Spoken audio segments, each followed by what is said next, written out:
It's tempting to think that terrorists are people who don't come from a comfortable background, but in fact, when you look at Western terrorists, in particular, they tend to be middle class. And if you look at the leaders of Al-Qaeda or ISIS, they're often the empowered, not the disenfranchised. So, there's a comfortable view that the only reason people are doing this is somehow they're not, they don't have opportunities.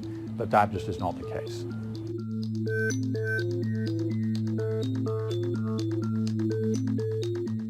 Take Osama bin Laden. I mean, here's a guy who's the son of a billionaire. He went to the best high school in Saudi Arabia, the best university. You can't imagine somebody from a more elite background, and his background is more the rule than the exception. The present leader of Al-Qaeda is a surgeon, an Egyptian surgeon, Ayman al-Zawahiri, came from a very prominent Egyptian family. Think about Mohammed Atta, the leader of the 9/11 attacks.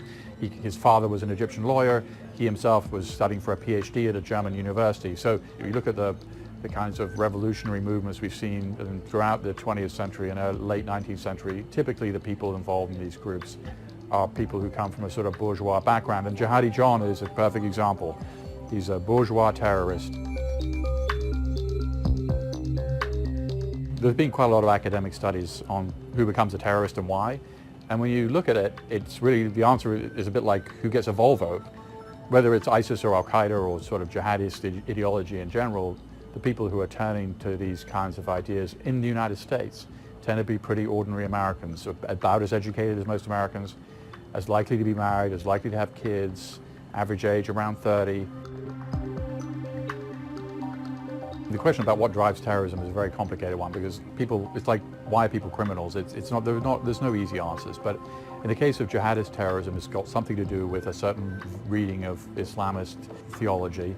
People are not comfortable with that. Certainly the Obama administration isn't comfortable with saying that, I think, because you mentioned Islam, and, we don't want to have a war against Islam, which everybody totally understands and agrees with. But the fact is that the people who are involved in these organizations often are religious zealots who believe that they're reenacting some sort of 7th century Islamist utopia, something that was described by the Prophet Muhammad. It's not an accident the head of ISIS has called himself a caliph.